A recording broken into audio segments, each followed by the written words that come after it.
The ballroom of the Fairmont Royal York smelled like money and fresh roses, and Marcus Hale stood at the center of it all, adjusting his cufflinks with the satisfied look of a man who believed he had won at everything. He had arranged this gala the way he arranged most things in his life, with precision, with cruelty dressed up as generosity, and with one specific guest in mind. Not because he wanted her there, because he wanted everyone to see her there. He wanted them to see what she had become. Sarah Hale had once been the kind of woman people noticed when she walked into a room. Not because she tried.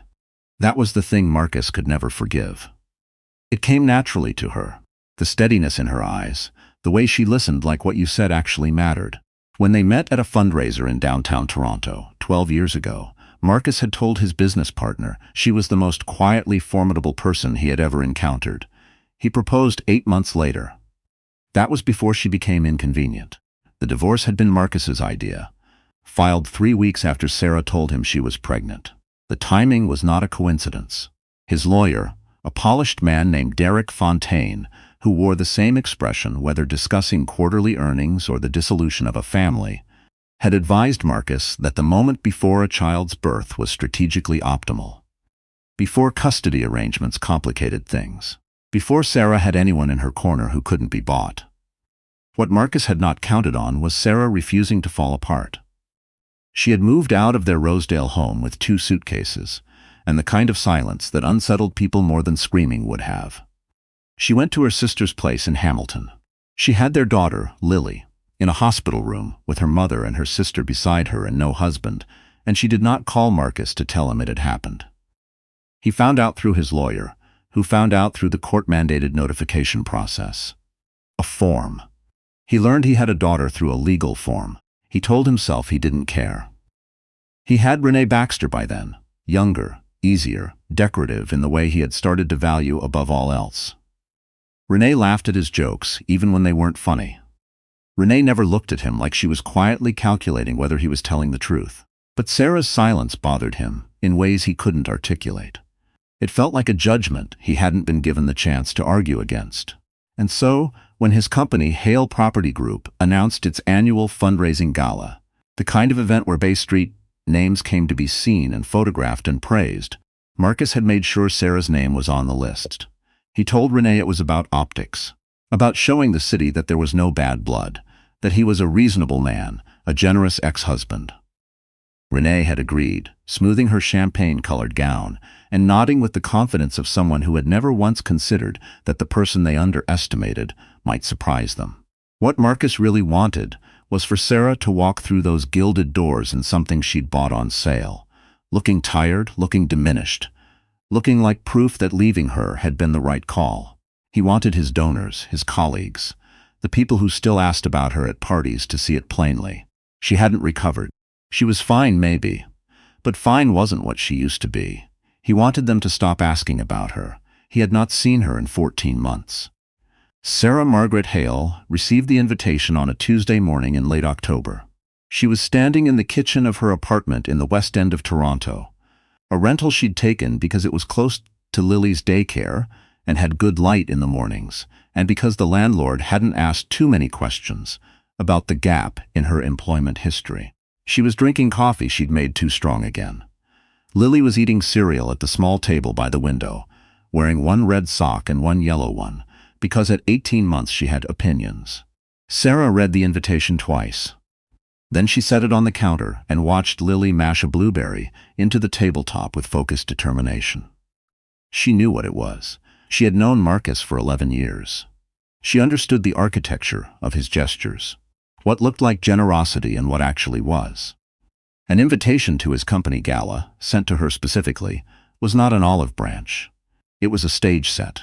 She could have thrown it away, she almost did, but something happened in October that Marcus didn't know about. Several things, in fact. 14 months earlier, when Sarah had walked out of Rosedale with those 2 suitcases, she had carried with her something Marcus had never noticed she possessed. A mind that had been quietly running calculations for years, while he mistook her stillness for passivity. She had a business degree from Queen's that she'd never fully used because Marcus had preferred she manage their social calendar and their home. She had a network of people who respected her, genuinely, not transactionally, built over a decade of being the person who actually followed up, actually remembered details, actually showed up when it mattered. She also had a former colleague named James Okafor, who had been trying for 3 years to convince her to join him in building something. James Okafor was not a billionaire, in the way that word gets used carelessly. He was something more interesting, a man who had built a real estate development company from a single mixed-use project in Scarborough into a portfolio that now included properties in Vancouver, Calgary, and Montreal. He was thoughtful and direct, and he did not romanticize struggle the way some successful people do. When Sarah called him from her sister's kitchen in Hamilton, 10 days after having Lily, he had listened for 40 minutes without interrupting and then said, "When you're ready, the offer is still there." She had been ready sooner than she expected. 18 months after the divorce was finalized, Sarah was the director of community development at Okafor and Associates. It was not a ceremonial title. She was rebuilding the community consultation process for a major mixed-income development in Etobicoke, managing relationships with city councilors and neighborhood associations, and an extremely opinionated historical preservation committee that met every second Thursday and took 40 minutes to agree on anything. She was good at it, she was, and this was not something she said out loud to anyone, better at it than she'd been at anything in her adult life.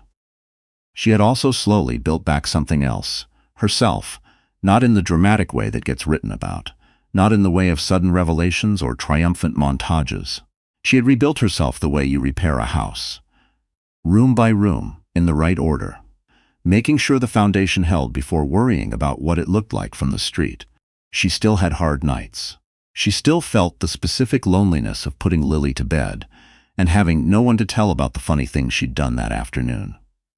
She still sometimes caught herself reaching for her phone to call her mother, who had passed away the previous spring, and feeling the absence like a step that wasn't there. But she was standing.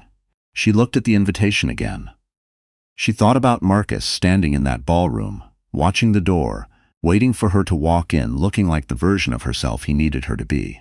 She thought, why not let him be surprised instead? The Fairmont Royal York was exactly as grand as Sarah had always found it. The kind of building that made you feel briefly like the city had ambitions beyond its pragmatism. She arrived in a car that James's assistant had insisted on arranging, a sleek black SUV that she felt faintly embarrassed by until she remembered that embarrassment about being treated well was something she was actively trying to retire.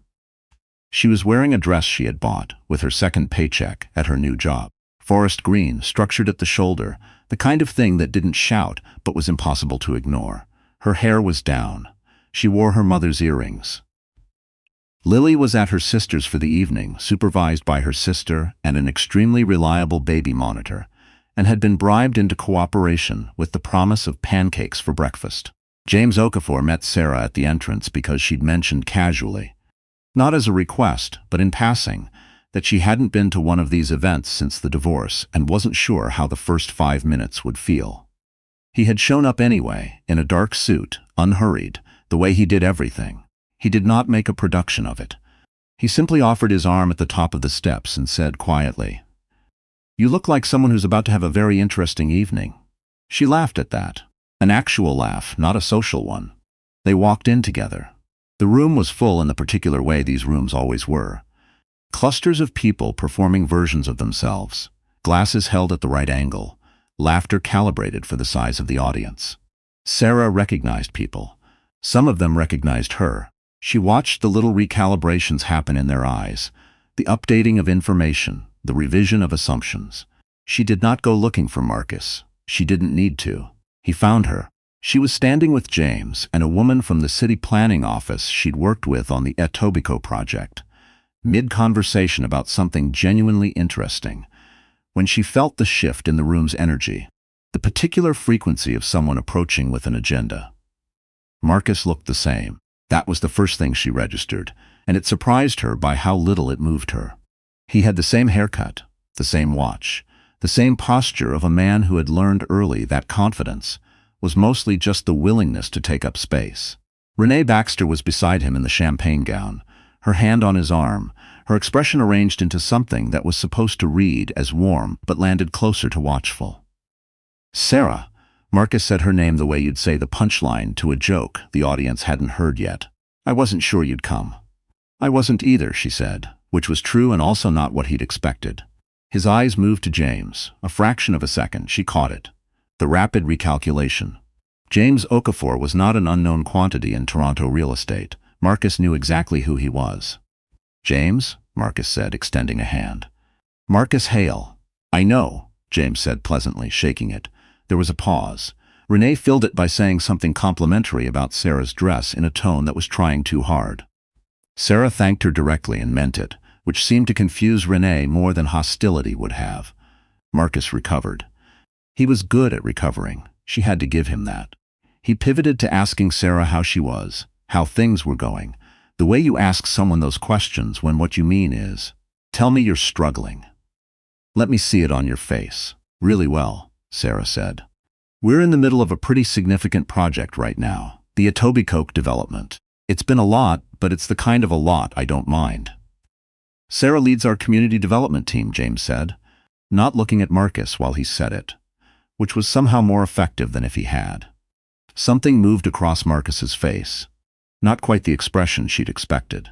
She'd braced for condescension. What she got instead was something that looked almost like confusion. The particular confusion of a man whose story about the world has just produced a character who wasn't supposed to be in this chapter. He had written her out. He had closed that book, and she was standing in front of him in forest green with her mother's earrings and a career and a daughter who had eaten every blueberry in the apartment that morning, utterly inconveniently present. He started. That's great, Sarah. That's really, Marcus. Renee's hand tightened on his arm slightly. Not affection. An anchor. Sarah watched him and felt something she hadn't anticipated. Very little. Not triumph. She'd been braced for triumph, which would have felt cheap. Not anger. She was past the stage where his face reliably produced anger. What she felt was closer to clarity. The feeling of being on a high floor and looking down and realizing how far you've come without a particular need to comment on it. It was good to see you, she said. And she meant that too, in the way you mean it when what you're really saying is, I survived you, and it turned out fine. She turned back to her conversation. She heard about the rest of it later, from someone who'd been standing nearby. Renee had apparently spent some portion of the evening doing the quiet math. James Okafor, the nature of the project, what it meant that Sarah was not struggling, was not diminished, was not what Marcus had told her to expect. Renee had not built her understanding of Marcus on stable ground. She'd built it on the version of Sarah that Marcus had constructed. Fragile, dependent, defined by him. That version was apparently necessary for Renee's own story to make sense. It did not make sense anymore. The conversation they'd had near the bar, Renee and Marcus, was not witnessed in its entirety. But people noticed the shift in Renee's posture. The way she set her glass down with more intention than the moment required. The way Marcus looked for the first time that evening, like a man who had miscalculated the location of the floor. Sarah did not know any of this while it was happening. She was across the room, eating something with prosciutto on it that was frankly very good. Listening to James tell a story about a city planning meeting that had gone sideways in a very specific way she found professionally hilarious. She found out the next morning from her former colleague Christine Park, who texted at 8:15 with a string of messages that read, in sequence, Okay, so, the gala last night, Renee Baxter left early, without Marcus. Someone heard her say she needed to recess some things. I don't know what happened, but you need to call me. Sarah read the messages. Then she looked at Lily, who was standing in her crib making serious eye contact and saying "Bah" with increasing urgency, and she picked her up. Bah, Lily said firmly. Banana, Sarah confirmed. Give me 2 minutes. She thought about Marcus in that ballroom, the moment he'd seen her, the fraction of a second where his story about her collided with the fact of her. She thought about the plan he'd had, the version of the evening he'd scripted in his head, the role she was supposed to play. She thought about how neatly, without any effort or intention on her part, that plan had simply not happened. There was a particular kind of justice that didn't require you to do anything except refuse to disappear. She hadn't planned a confrontation. She hadn't rehearsed a speech. She had simply shown up as herself, which had turned out to be the one thing he couldn't manage or minimize. She called Christine back while Lily worked through a banana at the kitchen table, one careful piece at a time. The legal settlement had been finalized 6 months earlier. Marcus paid child support, reliably, because his lawyer had made clear that inconsistency would become a liability. It wasn't generosity, it was risk management. Sarah had stopped needing it to be generosity. She had stopped needing it to be anything other than what it was. What she had built in its place, in the place where dependency used to be, was something that didn't hinge on his reliability or his mood or the version of her he needed to believe in. She had Lily's laughter and her sister's phone calls and James's steadiness and a job that gave her, for the first time in her adult life, the feeling of being exactly where her capabilities belonged. She had her mother's earrings in a small dish on her dresser. She had an extremely opinionated historical preservation committee that drove her absolutely mad every second Thursday, and that she had come to feel a bewildering fondness for. She was not, it turned out, the story Marcus had tried to write. She was the one sitting across from him at the Fairmont Royal York in a forest green dress and her mother's earrings while his story fell apart in ways he hadn't accounted for. And she was the one who walked out of that ballroom 2 hours later feeling not vindicated, exactly, not triumphant, just clear. Clear in the way the sky looks in Toronto on a cold October morning, sharp and enormous, when you step outside and your breath fogs up and the city smells like autumn and everything feels briefly stubbornly possible. She drove home with the radio on. Lily was already asleep by the time she got to her sister's, deeply and specifically unconscious the way toddlers are, one arm flung out, her face doing nothing complicated at all. Sarah stood in the doorway and looked at her for a long moment. Then she went home, took off her mother's earrings and set them carefully in the dish, and slept, for the first time in a long time, without anything unresolved chasing her into the dark.